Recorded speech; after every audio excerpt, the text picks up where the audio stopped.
Hey, Starlane, we're working on um, Louie here. Forgot his name. So today I don't have a lot of time for this session, but that's kind of okay because what I want to work on is I want to get him saddled. Hopefully that goes smoothly. And I want to work on tying his head around a little. And I just want to kind of introduce that concept to him. And this is kind of a perfect situation because I don't have a lot of time. When I first tie their head around, I don't really want to take a lot of time with it because I want it to be fairly short. I'm basically offering him a a choice between making it really easy on himself and making it really hard. And I want him to experience that and then go back to his pen and sit there for the rest of the day and think about, that choice when things were easy and when things were hard. And me just sitting in here and cranking on this for an hour doesn't really probably is not going to do as much good as doing a nice short session, introducing this concept to him, and letting him go back and think on it for the rest of the day and kind of get his brain wrapped around this concept. So wanted to video this because setting up this this tying their head around is really important that you do it correctly.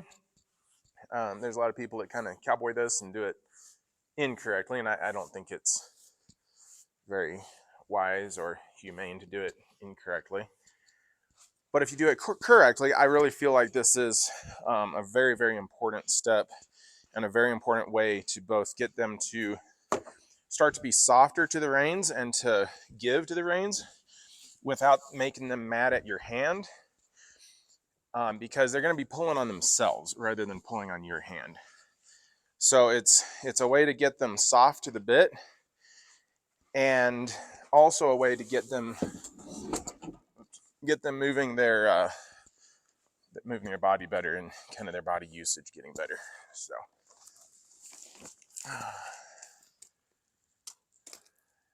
it's kind of interesting. So I haven't done anything with him yet today, and he kind of had a bit of diarrhea right there. So I don't know if throwing the saddle pad and the saddle on him made him a little anxious or where that diarrhea came from, because I literally haven't done any groundwork with him. I caught him in the pen, walked him in here, very chill. So not exactly sure why he'd have diarrhea there. And he already pooped in here once when it was pretty normal. So kind of interesting.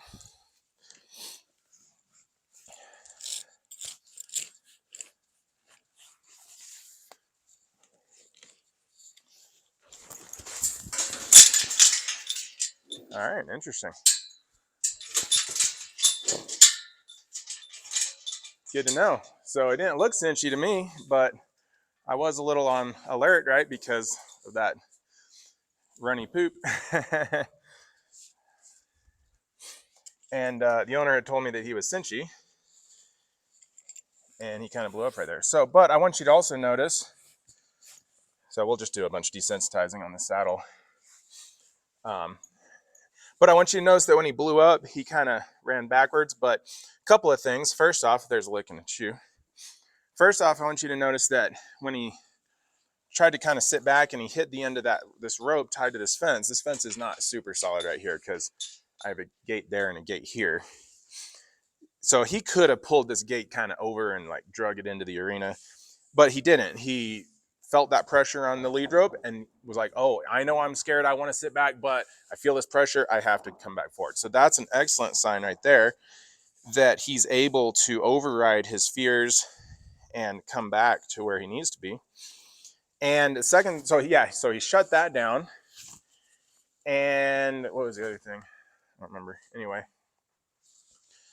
so this cinch and stuff still kind of was still banging around and back here, but he shut all that down and came back to where he needs to be. So and I think just a lot of days of saddling, not making too big a deal of it. Like I'm definitely going to remember that that's in there, and that I may need to do some work with him on desensitizing to the saddle, but I don't want to make too big a deal of that and make him all even more worried about the saddle. You know, he did the right thing. He came back to me. He didn't break anything. He didn't completely lose his mind. You know, he's entitled to a little freak out now and then. And as long as you're not dangerous. And I think just saddling him every day and just, you know, making it not a big deal to me will make it not a big deal to him.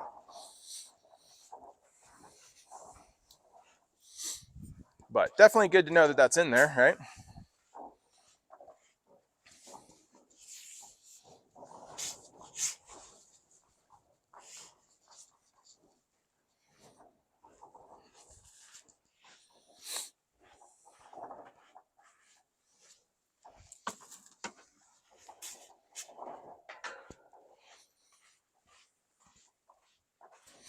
Okay, now before I, especially because he just told me that he's not super good with the saddle, before I throw a bridle on him and start tying his head around, because the last thing I want would be to have his head tied around and have him truly be freaking out about the saddle. That would be really, really not good. So even if I'm not able to tie his head around today, a little stuck right there, he doesn't want to move. There. Even if I were not able to tie his head around today, that would be okay. Work with the horse you have today, right? The principle. The horse I have today might just need to get more comfortable wearing the saddle, and that's totally fine. But I love that he's licking and chewing now. He licked and chewed earlier. I'm just going to go ahead and see where my groundwork's at.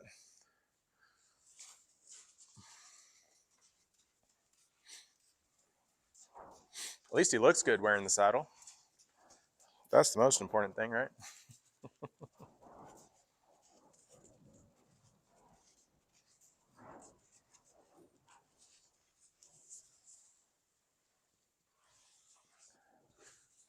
You notice whenever I go to lead him, whether I was starting from over here or after the groundwork, he tends to, I don't want to go, and then kind of goes. I like to get rid of that a little bit more where it's more fluid in the leading.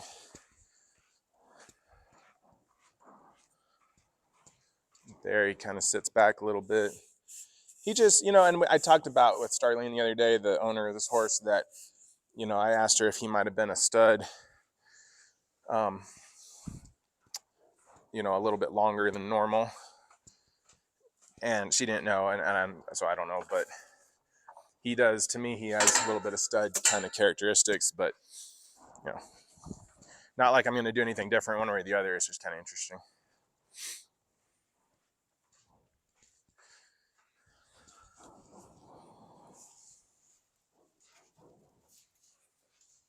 A little bit of attitude in that. Not as much as we used to have, but there was that tail flick and a little bit of head.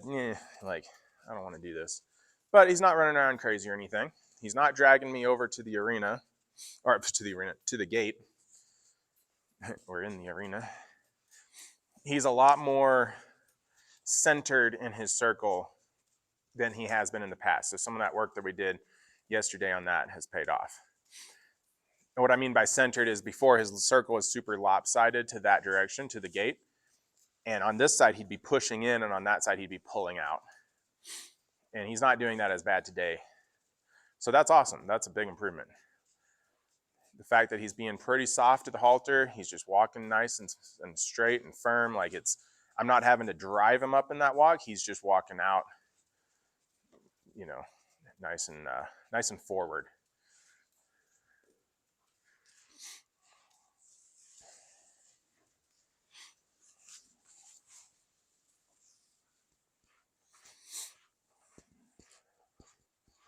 Sorry, I'm having to stop every 2 minutes, but I do not want poop to be shredded in this brand new arena sand. I'm trying to keep this sand as pristine as possible.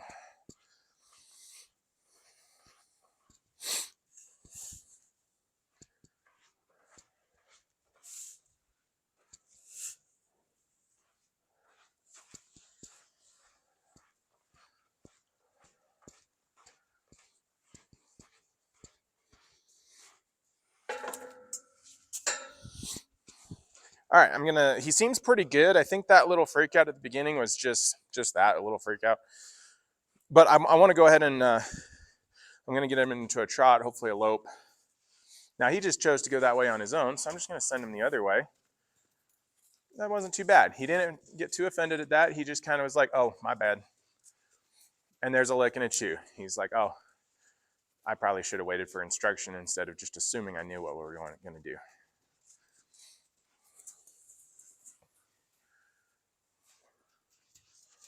Good.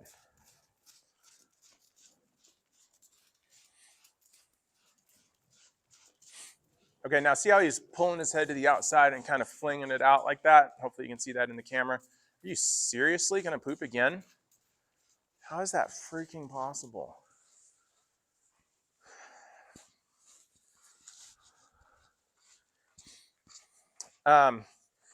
Anyway, you see that kind of head pulling out to the side. That's why I'm going to start tying his head around, is to get rid of that. Because instead of, like, he's not even getting to really pull on the halter right here because I'm not pulling back. But when his head's tied around and he tries to do that, he's going to learn real quick that he's not going to be able to. So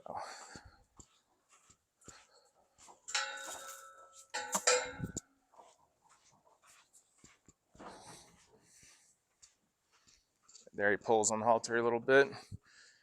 Just pull until he puts that slack back into it. And there he goes on his own again. But oh, look at that. He didn't go quite as far, right? But then he kind of explodes once he goes the direction I want him to. All he has to do is walk around real nice and easy. Oh, now he's waiting for instructions. See, he's a little up, but he's like, wait, what do you want me to do? I'm like, actually, I wasn't going to ask for anything. Actually, I was, but he doesn't have to know that. Now I'm just going to ask him to go nice and soft. Good. And he just walks off. That's all I wanted from the beginning.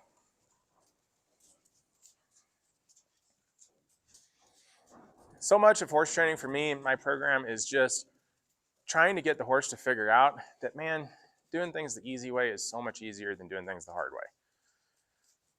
The things I'm going to ask him to do in life really aren't that bad. We're basically going to walk, trot, canter, do a few stops, do a few turnarounds, maybe work a cow.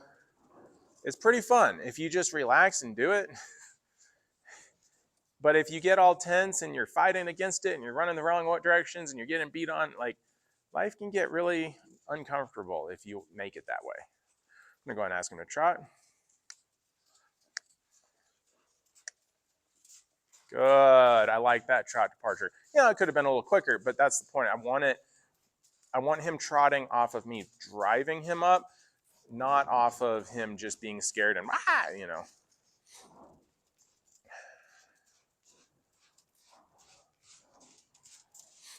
See that little head toss right there? That's what we're going to fix here in a second. I'm going to go ahead and ask him to lope here.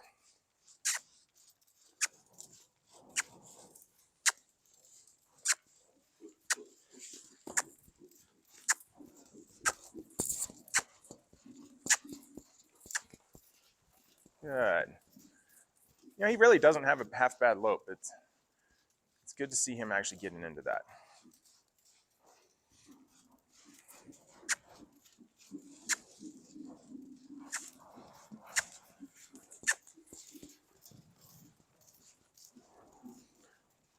And I'm not going to be too Nazi-ish with him staying in the lope. The big thing is that when I ask for the lope, I want him to pick it up. Because when I'm riding him and I ask him to pick up that lope, I want him to know that he can try things. He can, try to lope and then see what happens, I don't want him to think, oh my gosh, if I get in that lope, he's just going to keep hammering.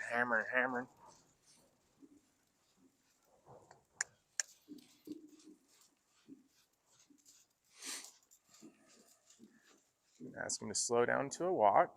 Keep walking. He just got a little confused there, but he's communicating and paying attention. So I'm not going to get mad at him there.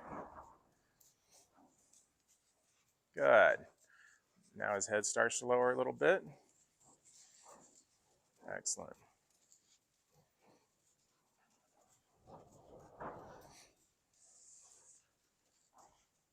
All right, let's try a little lope on the other side, and then I'm going to go ahead and get the bridle and start tying his head around.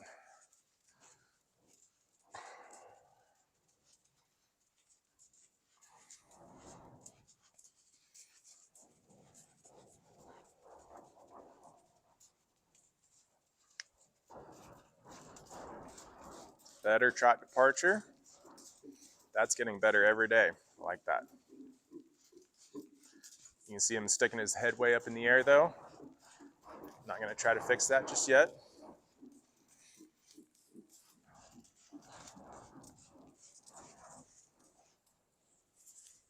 Right. Another poop round.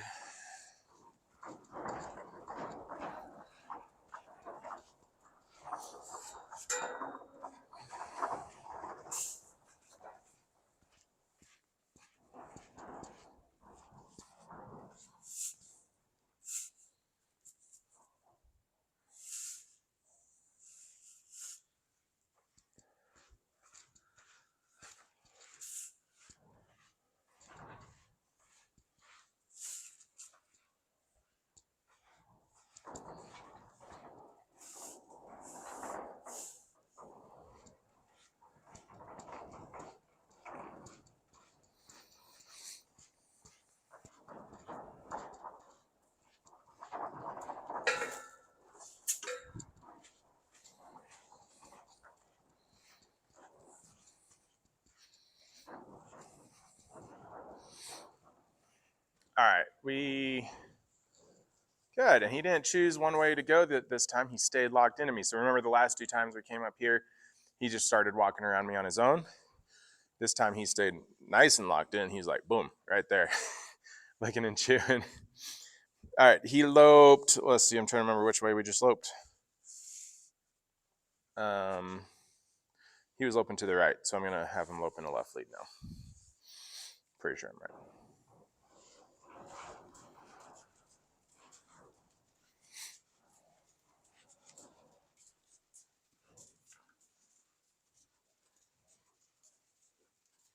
That's funny. He's doing some weird stuff with his mouth and his tongue. And, you know, if that continues, might be something I'd try to look at why. But for the most part right now, if he's doing anything with his mouth and tongue like that, it's telling me that he's starting to relax and be able to express himself or deal with things. Because if you think about when a horse is at a high stress level, high anxiety level, that whole muzzle area, the mouth and everything is going to be super tight. Because if you think about a predator, a mountain lion, let's say, coming up and attacking him, where's that mountain lion going to likely want to chomp onto? His nose, right? Easy target. If his bottom lip is just hanging out there loose and everything, it's going to be, you know, that makes it an easier target for that mountain lion. So they want to suck up that bottom lip, keep everything super tight when they're anxious.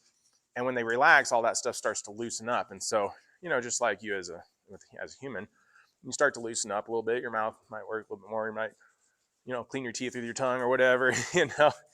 And so it's good to see a horse doing that. All right, let's try.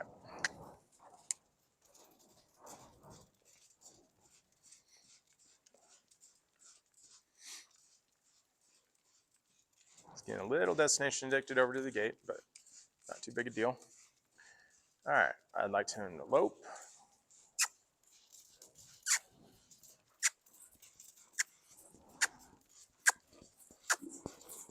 Okay, goes into the wrong lead, in the back at least.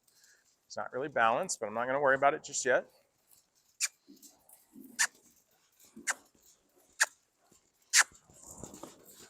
There, he got the correct lead. Good. So the main reason I think that he's picking up the wrong lead is that he's hanging on the halter quite a bit, and that's causing his butt to fly out. And his whole body energy is going to the outside, and his face is just the only thing that's being held to the inside. I didn't say to change direction.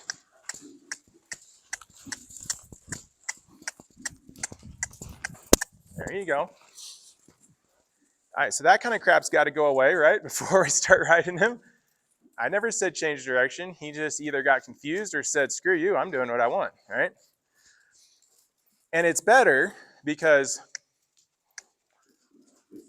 see that that little animosity right there? So I'm just going to work all the way in a lateral flexion. Wait for him to get soft. And give to that halter. So he's still pulling against me real hard right now. He's still pissed off at absolutely nothing. Well, he's pissed off that I didn't just let him do whatever the hell he wanted to do, right? He goes back to super high head. Just going to pick up that lateral flexion again. Wait for him to get soft again.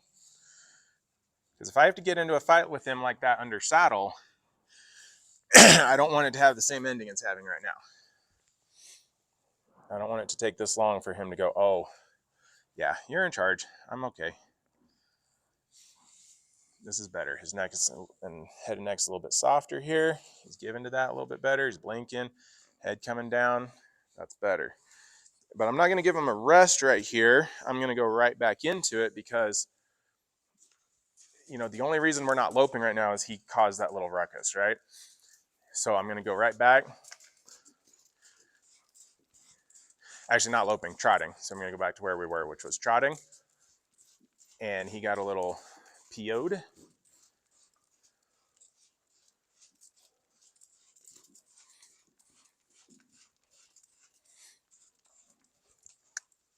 Right there where he wants to go to the gate, and so he stops there because he's over on the side of the circle he wants to be on. And when I kind of drove him through that, that's when he turned and went the wrong way earlier. So I'm going to make sure that I can drive him through that section of the turn.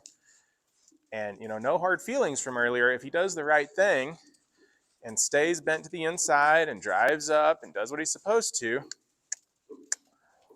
then there's no hard feelings. I'm not going to beat him up for something he did earlier. We've already been through that, you know.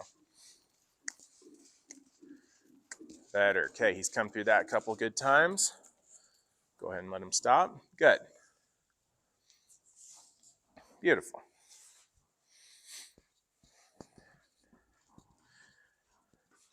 So I don't know if I got to finish my thought earlier, but talking about that incorrect lead, you know, he's pulling, you know, in order to pick up that lope, I have to put quite a bit more pressure on him to drive him forward, right? But that pressure, unfortunately, also causes his body to run away to the outside, which is what pushes him into that outside lead, which is not what we want.